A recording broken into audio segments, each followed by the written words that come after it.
Hello everyone, कैसे हो आप लोग? बढ़िया। तो आज बच्चों हम लोग क्या पढ़ेंगे? हम लोग आज पढ़ेंगे light.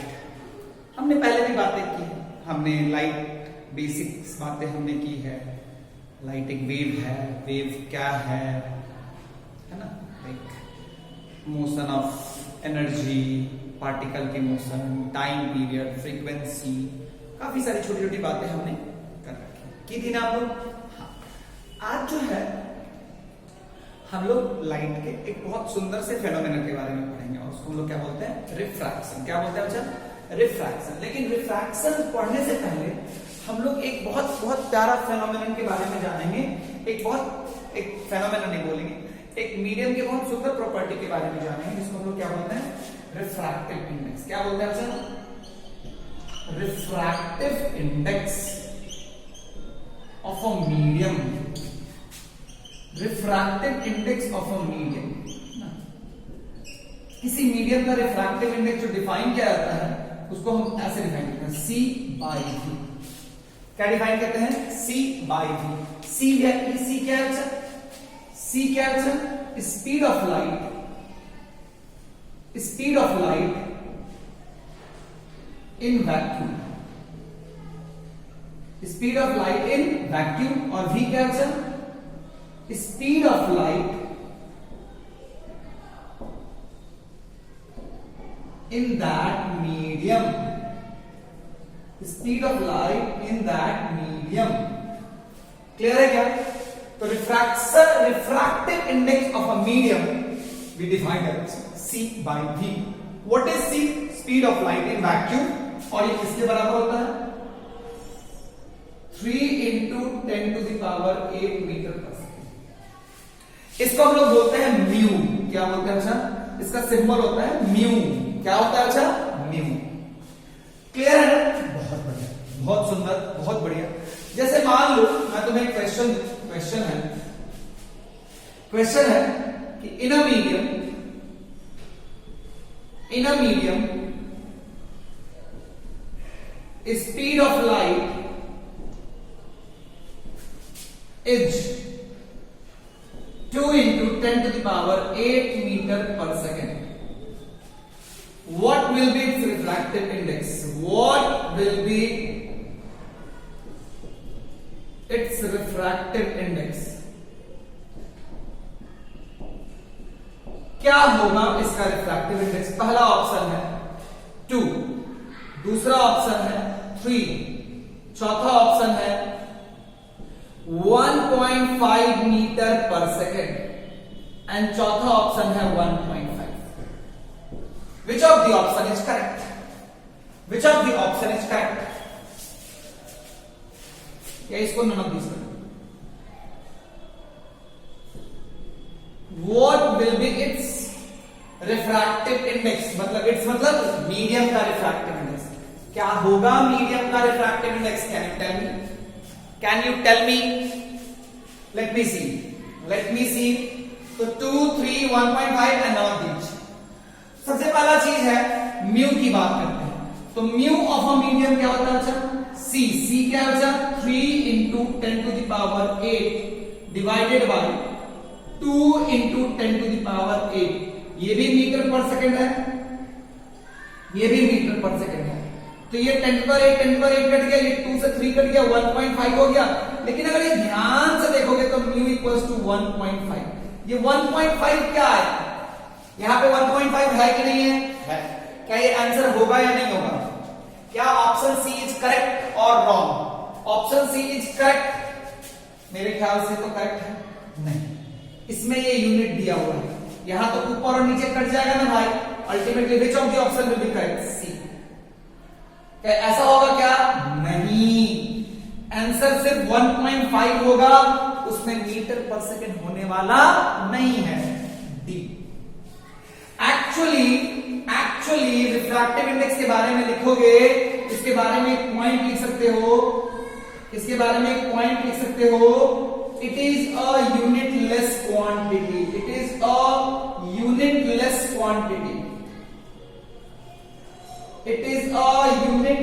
Quantity. It is a unitless quantity. It doesn't have any unit. It doesn't have any unit. Clear है क्या? अच्छा एक बात बताओ, मैं इस क्वेश्चन को मिटाता हूं, मिटाऊ ना? अरे मिटाऊ ना, बोलो।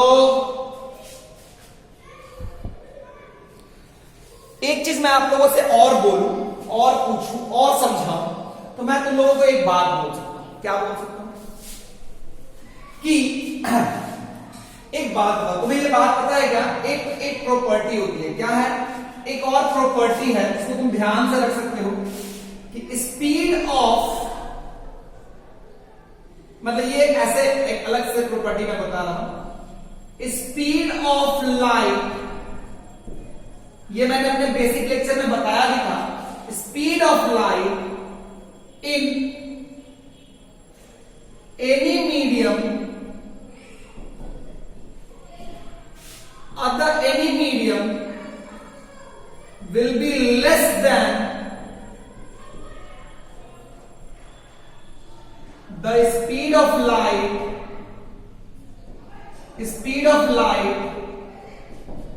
in vacuum. क्लियर है क्या? यानी किसी भी मीडियम में V will be less than what? 3 into 10 to the power 8 metre पर सेकेंड। वैक्यूम में क्या होगा? वैक्यूम में क्या होगा? ये बात मैंने आपको बेसिक वाली लेक्चर में बताई थी। वैक्यूम में क्या होगा? V इक्वल टू 3 × 10⁸ मीटर पर सेकेंड। अगर ध्यान से देखोगे तो ये V जो है वो 3 × 10⁸ मीटर पर सेकेंड से छोटा होगा। अब अगर छोटा होगा तो इस रेशियो को देखो, C by V। तो V अगर छोटा है C से तो रेशियो क्या होगा? 1 से बड़ा। वैक्यूम की बात करोगे तो बात करोगे तो म्यू का वैल्यू क्या होगा? Greater than 1। म्यू का वैल्यू क्या होगा? Greater than 1 for any medium. Mu का वैल्यू होगा ग्रेटर देन 1, क्योंकि ये रिलेशन किसके लिए होल्ड करता है? वैक्यूम को छोड़ के बाकी सब। तो म्यू का वैल्यू जो होगा वो ग्रेटर देन 1 होगा for any medium other than vacuum.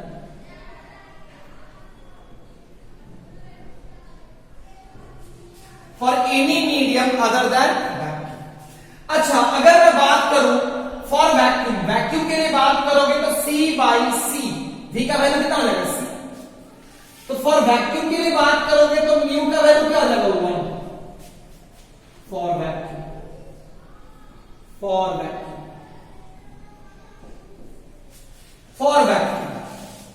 क्या मेरी बात समझ में आई क्या? तो ये सारी बात, एक यूनिटलेस क्वांटिटी है, म्यू का वैल्यू 1 से बड़ा होगा और any medium other than vacuum, and mu का वैल्यू 1 के बराबर होगा फॉर वैक्यूम। क्लियर है क्या? एक और बात अगर तुम समझोगे तो तुम्हें मैं समझाना चाहूंगा कि ये लिख लिया ना, एक बात और समझना। एक बात तुम्हें मैं बताता हूं, रियलिटी में क्या होता है कि बेसिकली अगर तुम ध्यान से देखोगे तो लाइट की बात करोगे तो लाइट कितना लाइट होता है? 7 टाइप्स। मतलब लाइट कितने कलर के होते हैं? 7 विद जियो, VIB GYOR, ये लाइट्स है ना।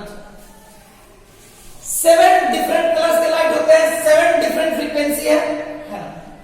ध्यान से देखोगे तो इन सारे लाइट की बातें मैंने बेसिक लेक्चर में बताई थी कि all the lights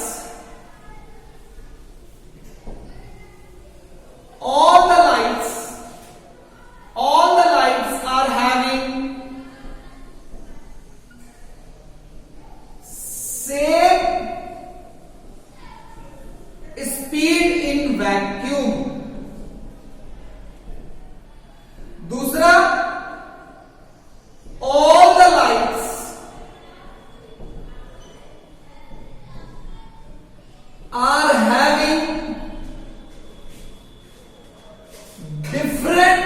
speed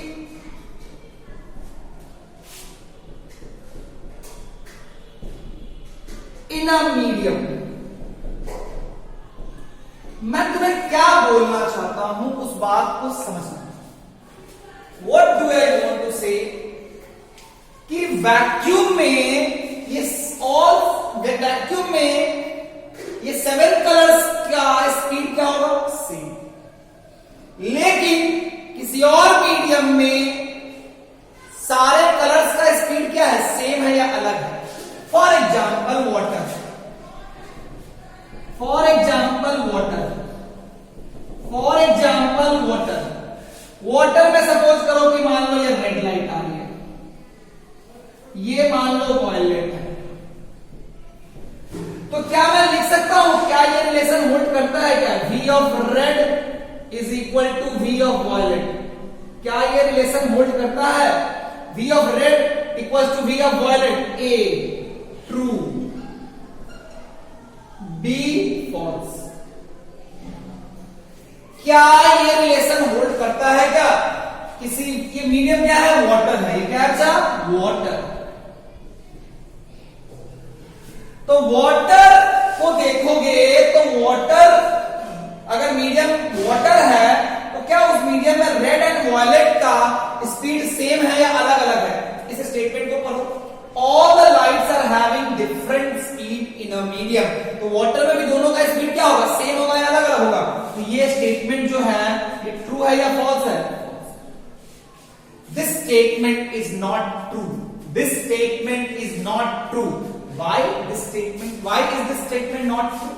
Why is this statement not true? क्योंकि ये मैंने आपको बता रखा है, इसके रीजन दिया है, तत्काल के लिए ध्यान रखना है ना. तो बच्चा एक बात बताओ कि अगर मैं ध्यान से देखूं तो म्यू इक्वल टू क्या होता है? C by V. C तो ठीक है भाई, वो एक कांस्टेंट वैल्यू है 3 × 10⁸. लेकिन V देखोगे तो वाटर में रेड का स्पीड अलग है और वाटर में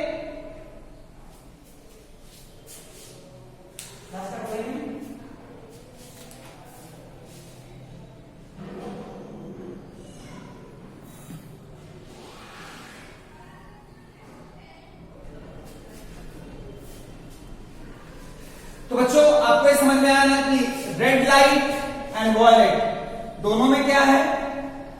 दोनों में क्या है कि वाटर में दोनों का स्पीड सेम. एक बात तुमसे मैं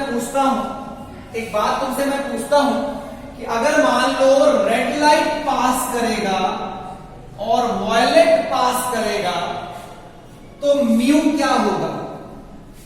mu will be what? Mu क्या होगा? रेड पास करेगा और वॉयलेट पास करेगा, दोनों ही केस में म्यू सेम होगा या अलग अलग होगा? ध्यान से देखो. म्यू इक्वल टू क्या है? C by V. Mu equal to क्या है? C by V. V क्या है? अगर तुम्हारा V of red not equal to V of violet, not equal to V of violet,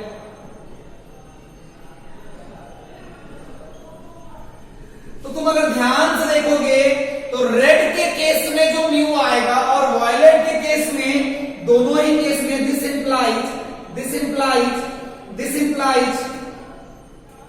this implies mu of red is not equal to mu of violet. मतलब red के लिए जो refractive index है और वायलेट के लिए जो refractive index है वो दोनों सेम नहीं है. दोनों सेम नहीं है. यानी एक पर्टिकुलर मीडियम के लिए रिफ्रैक्टिव इंडेक्स का सिर्फ एक वैल्यू होगा या बहुत सारे वैल्यूज पॉसिबल है. ये बात तुम्हें समझ में आई क्या? तो for a medium refractive index has only one value or it has more than one value. It has more than one value. कौन सा स्टेटमेंट सही है? ध्यान से देख. रेड के लिए रिफ्रैक्टिव इंडेक्स और वॉयलेट के लिए रिफ्रैक्टिव इंडेक्स सेम नहीं है. तो एक पर्टिकुलर मीडियम का रिफ्रैक्टिव इंडेक्स का एक से ज्यादा वैल्यू हो सकता है. हो सकता है नहीं, होगा ही होगा.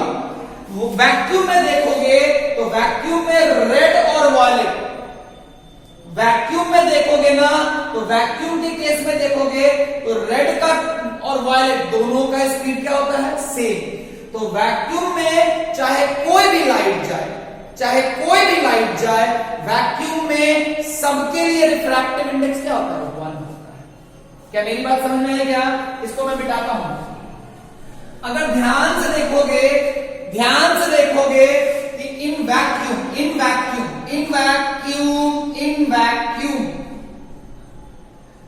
Vacuum speed of red is equal to speed of violet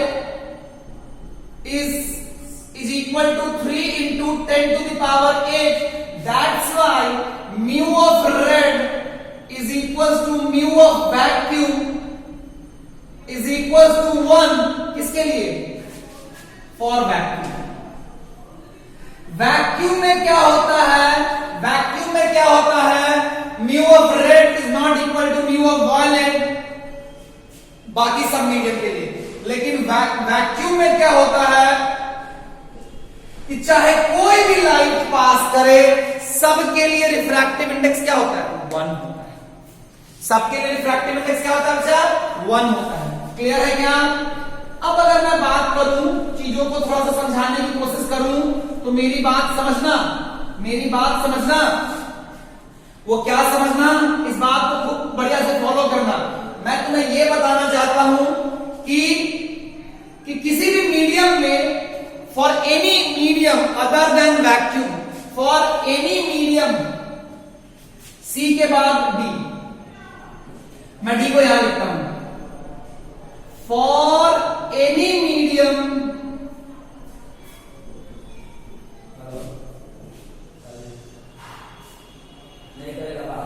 other than vacuum, for any medium other than vacuum,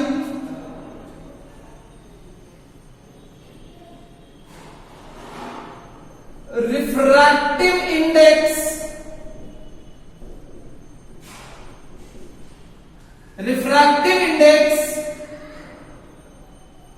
will depend on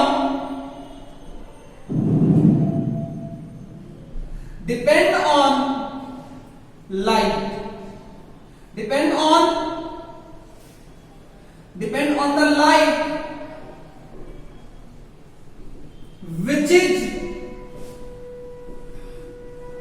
passing through the medium.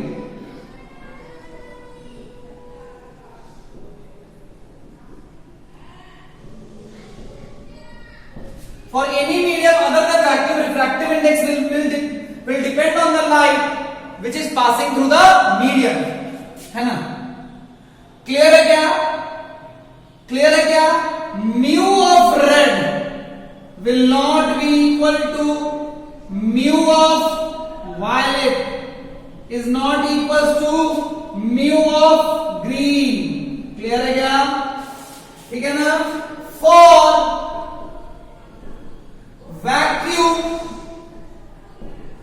mu will be equal to 1 for any light, for any light. Clear है बच्चा? Clear है क्या? ये सब सारी बात for any medium other than vacuum, refractive index will depend on the light which is passing through the medium. For vacuum, mu equals to 1 for any light, for any color of light, for any color of light. Mu of red is equals to mu of violet is equal to mu of green. सबके लिए क्या होगा, 1 होगा। But 10th ICSE में जो मैंने पढ़ाया इसको यूज किया गया है बाद में। स्टार्टिंग में इस पॉइंट को बहुत ज्यादा आपके बुक में एम्फसाइज नहीं किया गया है। आपके बुक में ऐसे लिखेगा, आपके बुक में लिखेगा म्यू ऑफ वाटर इज 4/2। बोल दिया है, नहीं बोलेगा, वो नहीं बोलेगा कि कौन सी लाइट पास करती है, तो जरूरत भी नहीं है भाई। Mu of water equal to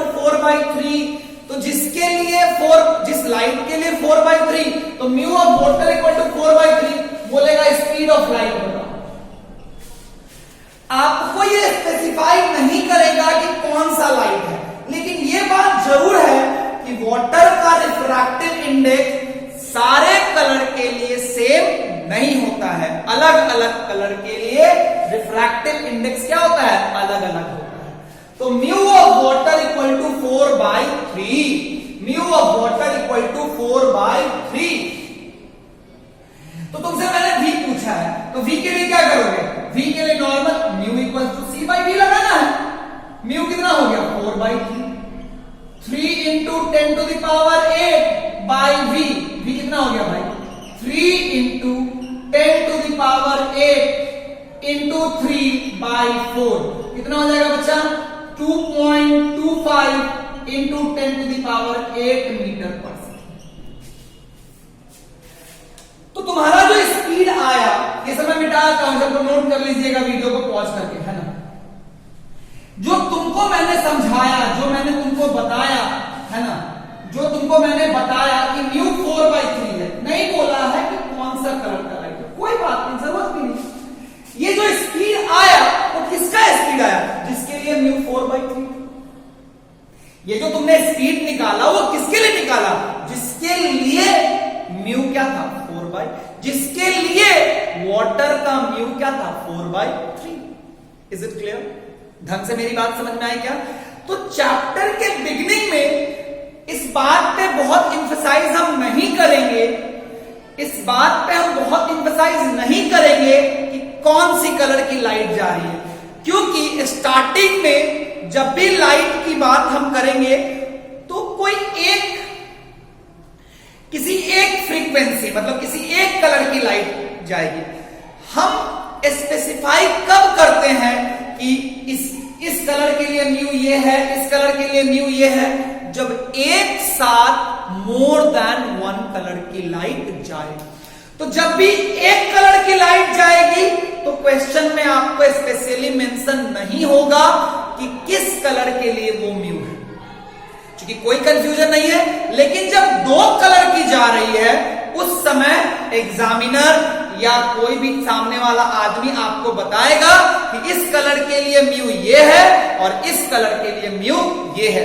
तो आप और हम कंफ्यूज नहीं करेंगे कि सर बताया तो गया नहीं कौन सा कलर, जरूरत नहीं है, एक कलर है, क्या जरूरत है, मैंने म्यू 4/3 दे दिया, आपने भी निकाल लिया, मन में क्वेश्चन आए तो जिस लाइट के लिए 4/3 है उसी लाइट का स्पीड, जिस कलर के लाइट के लिए 4/3 है उसी कलर के लिए भी क्या है 2.25 into 10 to the power 8 metre पर सेकेंड। इज इट क्लियर बच्चों, क्या आपको समझ में आया, क्या आपको ऐसा लगा कि मैंने कुछ सिखाया क्लियर। तो ये बातें थी किसकी, रिफ्रैक्टिव इंडेक्स की, काफी सारी बातें की। पॉइंट नंबर 1, ये क्या होती है, एक यूनिटलेस क्वांटिटी है। क्या इसमें कोई यूनिट होता है, नो। वैक्यूम के लिए म्यू का वैल्यू क्या होता है, वैक्यूम के लिए म्यू का वैल्यू होता है 1। क्या सारे लाइट सारे कलर के लिए म्यू का वैल्यू 1 होता है, हाँ। किसी और मीडियम में म्यू का वैल्यू क्या होता है, 1 से ज्यादा। और क्या पता है कि किसी और मीडियम में अलग अलग कलर के लिए म्यू का, अलग अलग कलर के लिए अलग अलग लाइट के लिए म्यू का वैल्यू क्या आएगा, अलग आएगा। कोई दिक्कत वाली बात नहीं है, समझ में मेरी बात आ गई क्या, बहुत बढ़िया, बहुत सुंदर, बहुत अच्छा, मजा आया, बढ़िया। और अगर हम छोटी छोटी बातें करें तो आप लोगों को ये मिलता है, ऐसा सिंबल्स मिलेंगे, ध्यान देना, μ1 2 या μ21 ऐसे मिलेगा, ऐसा सिंबल मिलेगा, या फिर ऐसा, या फिर ऐसा। ये सारे सिंबल एक है, all are same, all symbol are same, all symbols are same. और इसका मतलब क्या है भाई, इसका मतलब है, इसका मीनिंग है, ये किसके बराबर होता है भाई, ऑल सिंबल्स आर सेम, और ये किसके बराबर होता है, μ21 इक्वल टू μ2 बाय μ1, μ2 बाय μ1। इन सिंबल्स का मतलब होता है μ2 बाय μ1, और हम बोल सकते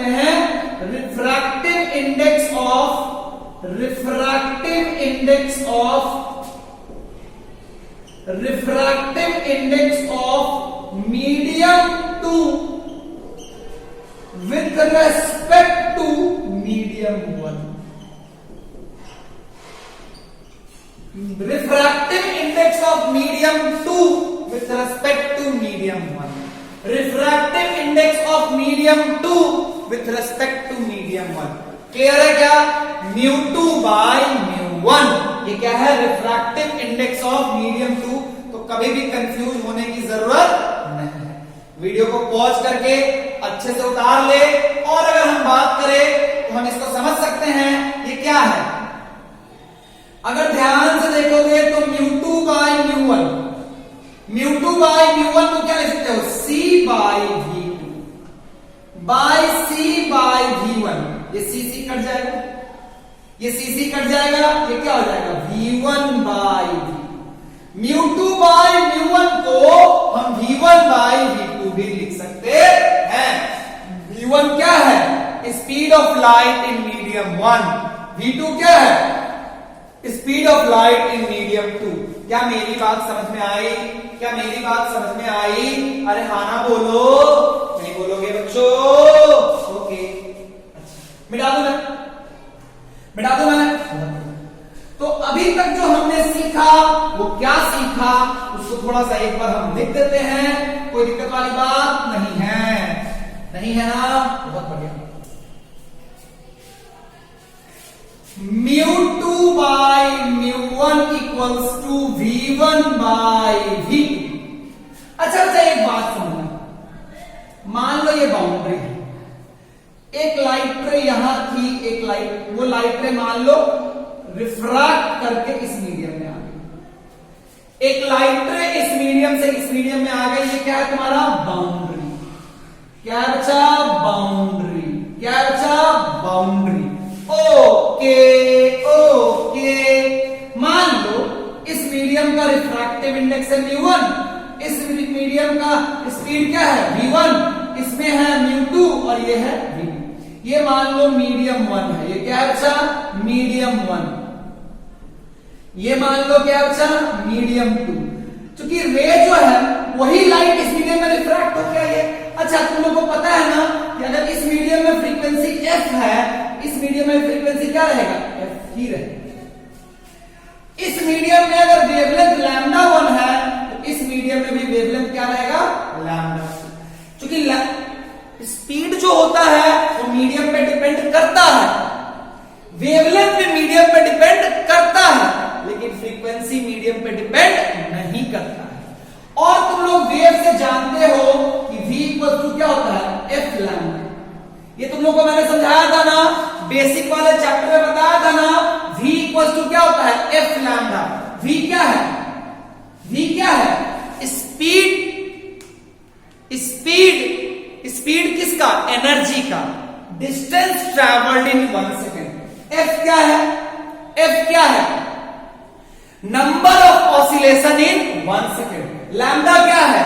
distance travelled in 1 time period. ये रिलेशन कैसे आता है? याद है क्या? मैं तुम्हें दोबारा रिकॉल कराता हूं. 1 सेकेंड में कितना डिस्टेंस एनर्जी ट्रैवल करता है? v metre. Therefore t second में कितना डिस्टेंस ट्रैवल करेगा? v into t. क्योंकि t सेकेंड में जो डिस्टेंस ट्रैवल करता है वही तुम्हारा क्या कहता है? Wavelength. v into t, v into t, v into t. तो lambda equal to what? v into t. t क्या हो गया? t को हम लोग 1 बाई f लिख सकते हैं. तो v इक्वल टू क्या लिख सकते हैं? Lambda into f. तो ये वेव से जो रिलेशन आया था v equal to f lambda, ये क्लियर हो गया. क्या लैम्डा क्या है? Distance travelled in 1 second. Distance travelled in t second. तो since in 1 second distance travel is v metre, therefore in t second v into t, lambda equals to v into t. तो lambda equals to v into 1 by f, v equals to lambda f. Is it clear? Is it clear? कोई दिक्कत वाली बात नहीं है, कोई problem नहीं है. ओके. अब अगर तुम यहां पे ध्यान से रखोगे तो तुम क्या रख सकते हो? v1 equals to क्या रख सकते हो? f lambda 1. You can write down. क्योंकि इस मीडियम में v1 equals to f lambda 1, v2 equal to f lambda 2. क्योंकि v और लैम्डा मीडियम पे डिपेंड करता है और f मीडियम पे डिपेंड नहीं करता है. मीडियम पे डिपेंड नहीं करने का मतलब एक बार अगर वेव जनरेट हो गई तो वो मर जाएगी, लेकिन उसकी फ्रीक्वेंसी चेंज नहीं होगी। तो V2 equal to F lambda 2, यहां से क्या लिख सकते हो, F equal to V1 by lambda 1, यहां से लिख सकते हो F equal to V2 by lambda 2, दोनों को बराबर कर दोगे तो V1 by lambda 1 equal to V2 by lambda 2, V1 by V2 equal to lambda 1 by lambda 2। ये भी रिलेशन होल्ड करता है कि अगर एक मीडियम से दूसरे मीडियम में लाइट जाएगी तो उसका स्पीड का रेशियो उसके वेवलेंथ के रेशियो के बराबर होगा। तो I can also right like this. ये सब सारी बात आपको समझ में आनी चाहिए, सारी बात समझ में आनी चाहिए, कोई दिक्कत वाली बात नहीं है। क्लियर हो गया, क्लियर हो गया। Mu by mu equal to V1 by V2 equal to lambda 1 by lambda 2, कोई दिक्कत नहीं। क्लियर है, मिटा दूं मिटा दूं मिटा दूं। तो बात समझ में आ गई कि ये जो रे थी वो रिफ्रैक्ट करने के बाद क्या फ्रीक्वेंसी चेंज होगी? नहीं। क्या स्पीड चेंज होगी? हाँ। मीडियम पे डिपेंड करती है? हाँ। वेवलेंथ चेंज होगी? हाँ। इसीलिए यहाँ पे V1, यहाँ पे लैम्डा 1, तो यहाँ पे V2 और यहाँ पे लैम्डा 2, कोई दिक्कत वाली बात नहीं है। क्लियर हो गया बच्चों? क्या ढंग से मेरी बात समझ में आई क्या? हाँ ना बोलो।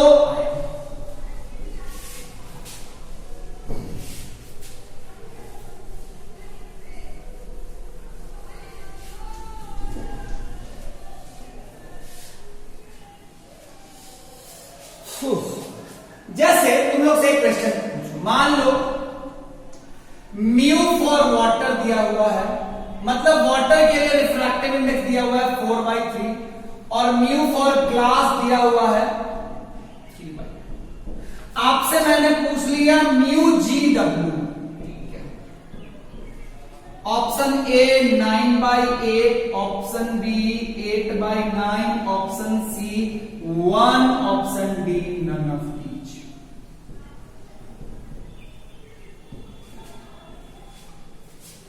Nine by 8/9, 1 and none of each. बताओ बताओ बताओ बच्चों, क्लियर हो गया क्या? ध्यान से देखो, तो मैंने क्या पूछा है, ये पूछा है ना। अब इसके लिए तुम ध्यान से देखोगे तो क्या होता है, ये क्या है, ये बेसिकली म्यू जी, याद रखो, यहां तक जी था ना, तो mu G by mu W. Mu G by mu W क्या बचा? म्यू जी कितना बचा? 3/2/4/3, ये क्या हो जाएगा बच्चा? 9। ये 9/8 क्या बचा? 9/8। कोई प्रॉब्लम, कोई दिक्कत? कोई दिक्कत नहीं है। मिटा दो मैं, मिटा दो मैं, मिटा दो मैं, ओके।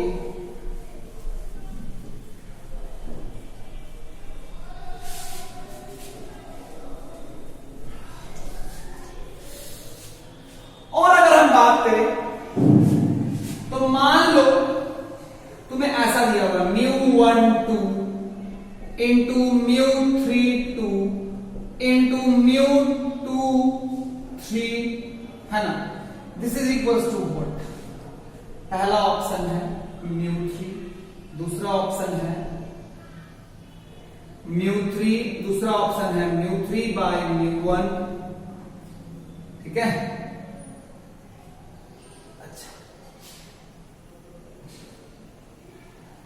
तीसरा ऑप्शन है μ2 बाई μ1, चौथा ऑप्शन है D none of each, sorry no μ1 by μ2।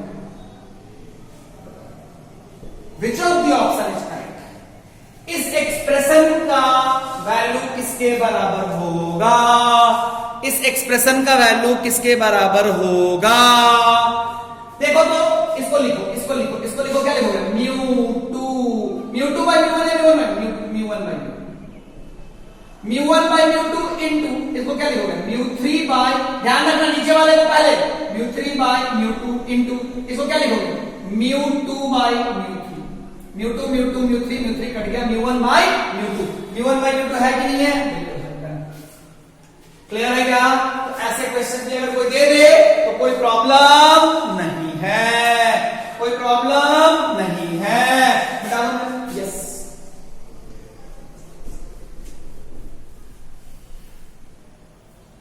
Now let's move to the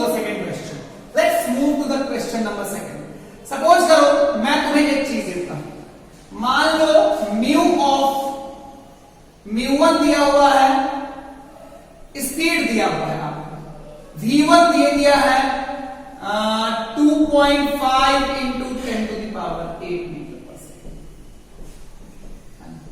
V2 दे दिया है 2 इंटू 10⁸ मीटर पर सेकेंड।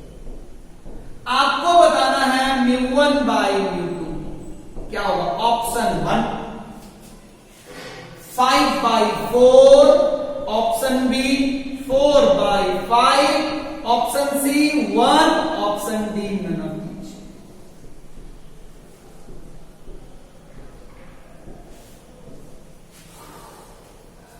बताओ बताओ बताओ बच्चों, ध्यान से मेरी बात समझ में आनी चाहिए, कोई दिक्कत वाली बात नहीं है। ध्यान से देखोगे तो μ1 बाई μ2 क्या होगा। μ1 को लिखेंगे c by v1 into c by v, C cut गया। v2 बाई v1, v2 क्या हो गया, v2 क्या हो गया, v2 क्या हो गया 2 इंटू 10⁸ बाई 2.5 इंटू 10⁸ कट गया ना बच्चों। ये कितना आएगा 4/5, 4/5। क्लियर है क्या, कोई दिक्कत वाली बात नहीं है। इस तरह के क्वेश्चन आएंगे, झिझकना नहीं है, बिंदास करना है। नाउ हम लोग किधर चलेंगे बच्चा, हम लोग चलेंगे लॉज ऑफ रिफ्रैक्शन।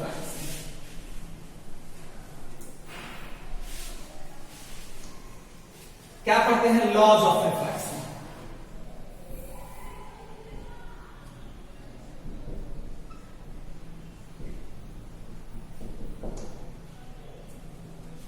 देखो लॉज ऑफ रिफ्रैक्शन की बात क्या है, होता क्या है, मान लो ऐसा एक तुम्हारा बाउंड्री, ये तुम्हारा बाउंड्री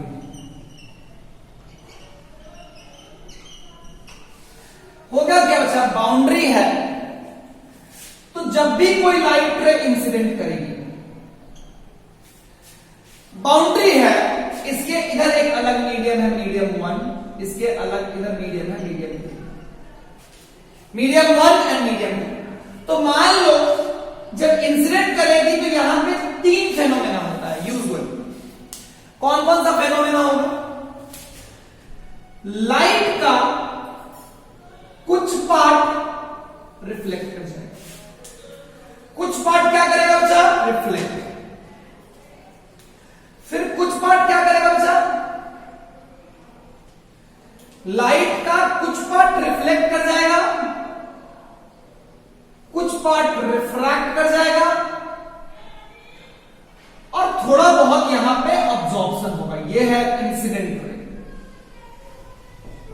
टॉस चिन्ह, ये इंसिडेंट रे है, ये रिफ्लेक्टेड रे है। मतलब जो एनर्जी रिफ्लेक्ट कर गई वो रिफ्लेक्टेड रे के लाइन पे निकल जाएगी। यहां पे रिफ्रैक्टेड रे,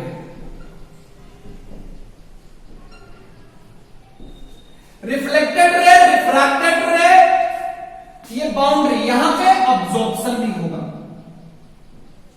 तो बेसिकली 3 फेनोमेना होता है, 3 फेनोमेना होता है जब भी लाइट रे, व्हेन लाइट रे will incident,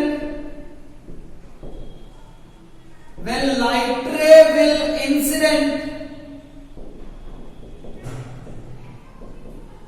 on boundary of two surfaces, usually 3 events occur. Usually 3 events occurs. First one, reflection, दूसरा रिफ्रैक्शन, तीसरा अब्जॉर्प्शन। रिफ्लेक्शन, रिफ्रैक्शन, अब्जॉर्प्शन, जो एनर्जी रिफ्लेक्ट कर गई, जो एनर्जी दूसरे मीडियम, जो एनर्जी उसी मीडियम में वापस लौट गई, जब एनर्जी उसी मीडियम में वापस लौटेगी उस इवेंट को रिफ्लेक्शन बोलेंगे। जब एनर्जी दूसरे मीडियम में चले गई उस इवेंट को रिफ्रैक्शन बोलेंगे। जब एनर्जी अब्जॉर्ब हो गई उस इवेंट को अब्जॉर्प्शन बोलेंगे। तो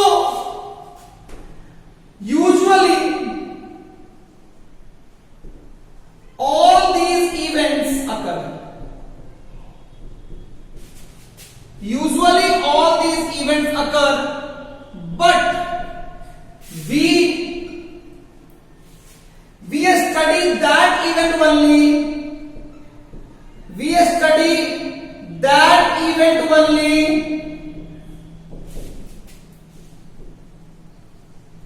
which happens in majority, which happens in majority, which happens in majority,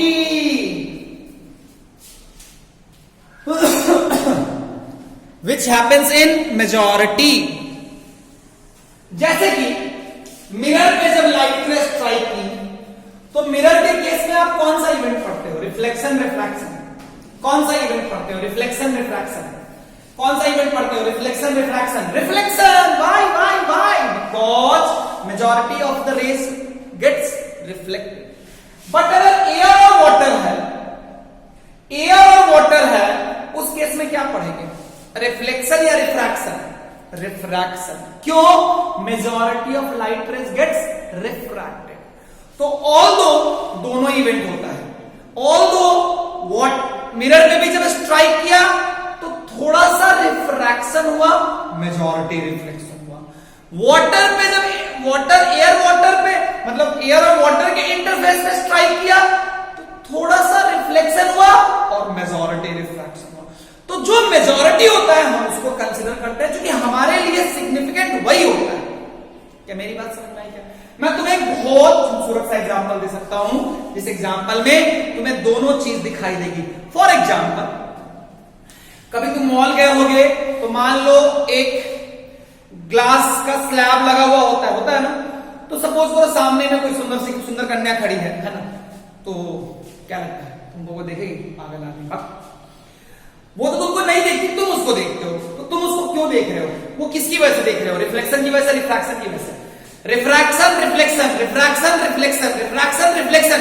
ध्यान से देखो, सुंदर कन्या से जो रेज निकली, सुंदर कन्या से जो रे निकली, सुंदर कन्या से जो रे निकली वो तुम तक पहुंची।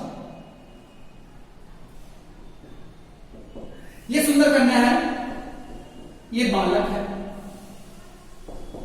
तो क्या हुआ? जो रे निकली वो कुछ रे क्रॉस कर गई, कुछ रे क्रॉस कर गई। सुंदर कन्या से कुछ जो रे निकलेगी वो क्या हो जाएगी? कुछ रे तो क्रॉस कर जाएगी।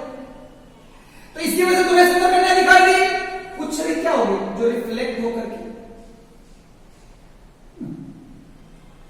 कुछ रे जो है वो रिफ्लेक्ट होकर के तुम्हारे तक आई।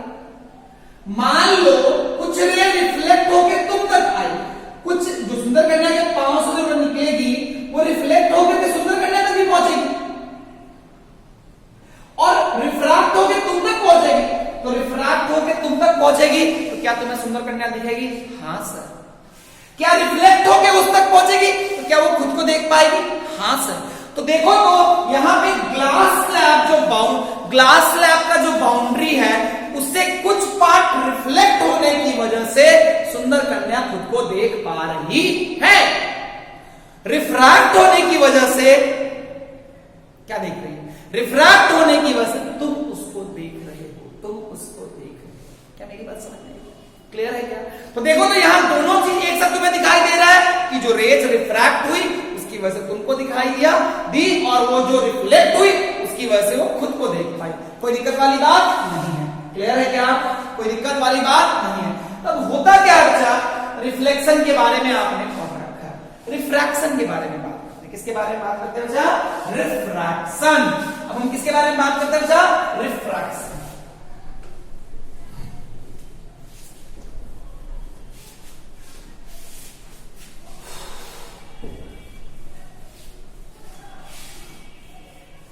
रिफ्रैक्शन। तो रिफ्रैक्शन के लिए हम सबसे पहला चीज क्या पढ़ेंगे? Laws of refraction.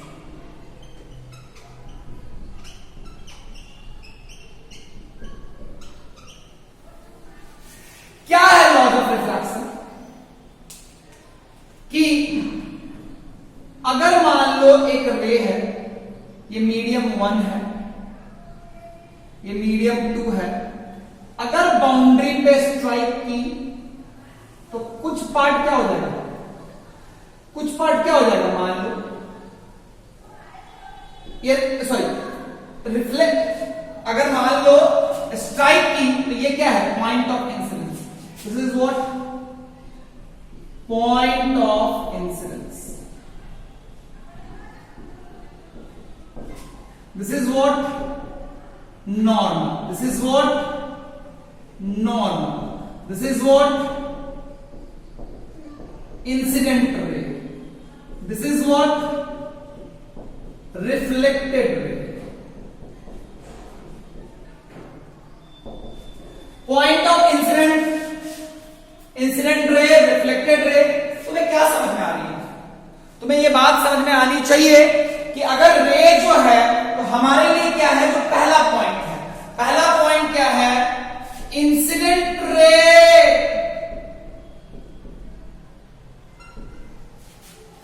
Incident ray normal at the point of incidence. Normal at the point of incidence.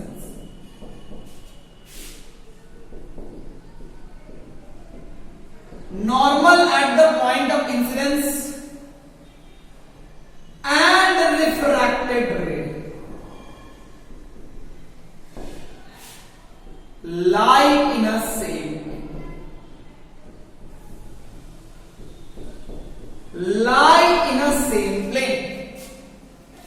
इसका सिग्निफिकेंस है, देख मेरी बात समझ. इसका सिग्निफिकेंस है, जैसे मान ले तेरा ये नॉर्मल है, ये मान लो इंसिडेंट रे है, मान लो ऐसे इंसिडेंट रे है ना.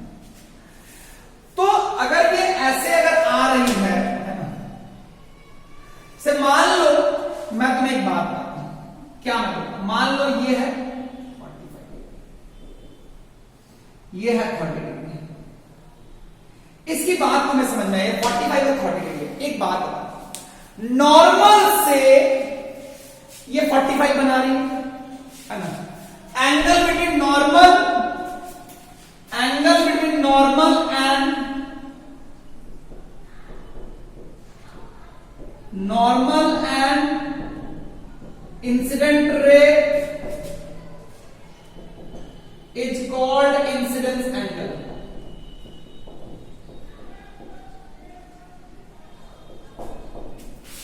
Angle between normal and refracted ray is called refracted angle.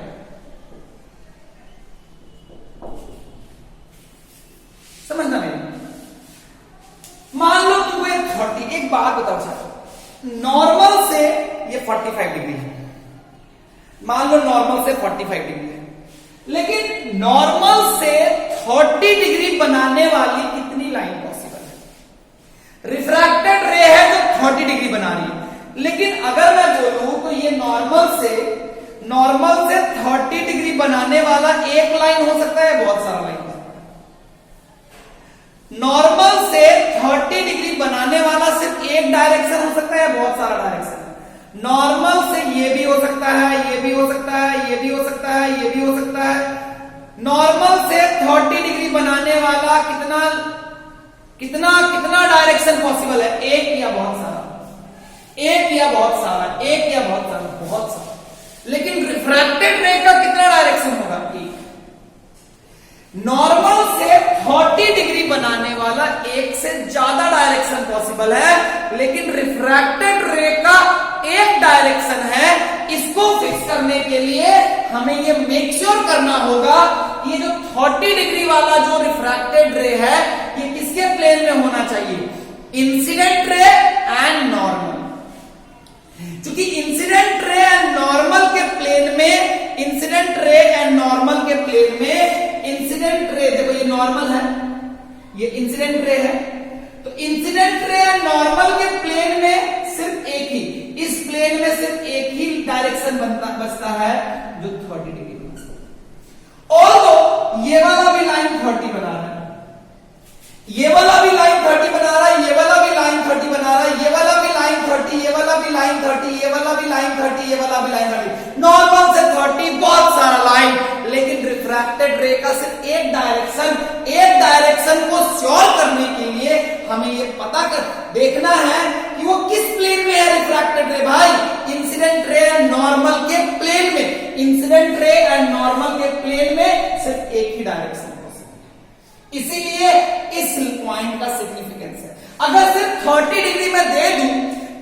Degree दे दूं तो एक डायरेक्शन या बहुत सारा डायरेक्शन है, बहुत सारा।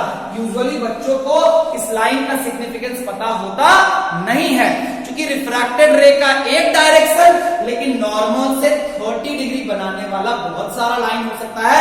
लेकिन अगर हम इंसिडेंट रे नॉर्मल के प्लेन में रिफ्रैक्टेड रे को ले तो सिर्फ एक ही डायरेक्शन होगा जो नॉर्मल से कितना बनाएगा, 30 डिग्री बनाएगा। ये है दूसरा पॉइंट। दूसरा पॉइंट, मान लो ये μ1 है, ये μ2 है, तो दूसरा जो पॉइंट है वो है लॉ का μ1 sin i equal to μ2 sin i। ये refractive index of 1 into sine i equal to refractive index of 2 into sine i. इसको मैंने ऐसे लिखा है, इसका एक पर्पस है, बहुत सारे बुक्स में या बहुत जगह पे मेनली आपको ऐसे लिखा हुआ मिलेगा, लेकिन मैंने ये इसलिए ऐसा लिखा है कि इसको याद रखना काफी आसान है। तो ये तुम्हारा दो पॉइंट है लॉज ऑफ रिफ्रैक्शन को, ये तुम्हारा क्या है, इसको स्नेल्स लॉ ऑफ रिफ्रैक्शन भी बोलते हैं, स्नेल्स लॉ ऑफ रिफ्रैक्शन भी बोलते हैं। क्या मेरी बात क्लियर होगी बच्चा? क्या मेरी बात क्लियर होगी बच्चा? क्या ढंग से मेरी बात समझ में आई ना? अरे हाँ ना बोलो। तो ये पहला पॉइंट का भी सिग्निफिकेंस है, दूसरे पॉइंट का भी सिग्निफिकेंस है, μ1 into sine i equal to μ2 into sine r. इससे क्या होता है कि गलती नहीं होती है। Sine i by sine r में कभी तुम μ1 बाई μ2, μ2 बाई μ1 किसको रखे, किसको ऊपर किसको नीचे, इसमें तुम कंफ्यूज हो जाते हो, लेकिन इसमें तुम कंफ्यूज होते नहीं। क्या मेरी बात समझ में आई? क्या आज के लिए इतना ही, अगले क्लास में हम फिर शुरू करेंगे, यहीं से हम शुरू करेंगे। चीजों को अच्छे से रिवाइज कीजिएगा, हम फिर मिलेंगे।